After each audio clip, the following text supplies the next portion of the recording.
Muribahal block Goimunda ଗ୍ରାମରେ 45ତମ ଶ୍ରୀ ଶ୍ରୀ ଶିବ ପାର୍ବତୀ ନାଗବାଚା ବାର୍ଷିକ ଯାତ୍ରା ମହାସମାରୋହରେ 2 ଦିନ ଧରି ଅନୁଷ୍ଠିତ ହୋଇଛି। ସୋମବାର ଅପରାହ୍ନରେ ନିକଟସ୍ଥ ଟଙ୍ଗଜରରୁ ପୂର୍ଣ୍ଣ ଜଳ କଳସ ଆଣିବା ସହ ନାଗବରଣ କରାଯାଇଥିଲା। ମନ୍ଦିର ସମ୍ମୁଖରେ ଶିବ ପାର୍ବତୀଙ୍କୁ ପୂଜାର୍ଚ୍ଚନା କରାଯାଇଛି। ନାଗବାଚା ଅନୁଷ୍ଠାନର ସଦସ୍ୟ ଶ୍ରଦ୍ଧାଳୁ ପୂଜାର୍ଚ୍ଚନା ଓ ଦର୍ଶନ କରିଥିଲେ। ପାରମ୍ପରିକ ବିଧି ମତେ ପୂଜାର୍ଚ୍ଚନା କରାଯିବା ପରେ ନାଗବାଚା କମିଟିର ସଦସ୍ୟ ରାତ୍ରି ଉଜାଗର ରହିଥିଲେ। ମଙ୍ଗଳବାର ସକାଳୁ ପୂଜାସ୍ଥଳରୁ ଖଟୁଲିରେ ମହାଦେବଙ୍କୁ ଗାଁ ମୁଣ୍ଡର ଉଇହୁଙ୍କା ନିକଟରେ ବିଧି ମୁତାବକ ପୂଜାର୍ଚ୍ଚନା କରାଯାଇଛି। ସେଠାରେ ଚଣ୍ଡୀଙ୍କୁ ପାରମ୍ପରିକ ବିଧି ମତେ ପୂଜା ମଧ୍ୟ କରାଯାଇଛି। ପରେ ଅପରାହ୍ନରେ ଶିବ ପାର୍ବତୀ ଗ୍ରାମ ପରିକ୍ରମା କରିଥିଲେ। ପ୍ରତି ଘରୁ ବନ୍ଦାପଣା ପାଇବା ପରେ ସନ୍ଧ୍ୟାରେ ମନ୍ଦିରକୁ ବିଜେ କରିଥିଲେ। ଗୁରୁ ଜଳଧର ଭୋଇ ପୂଜା କାର୍ଯ୍ୟ ତୁଲାଇଥିଲେ।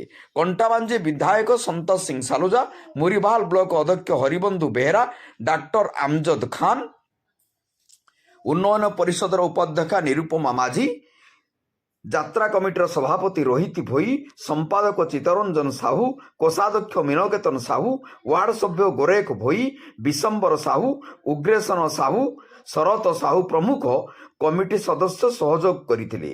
ବଙ୍ଗମୁଣ୍ଡାରୁ ରାଧାଶ୍ୟାମ ମେହେରଙ୍କ ରିପୋର୍ଟ, ଜନତା ଏକ୍ସପ୍ରେସ।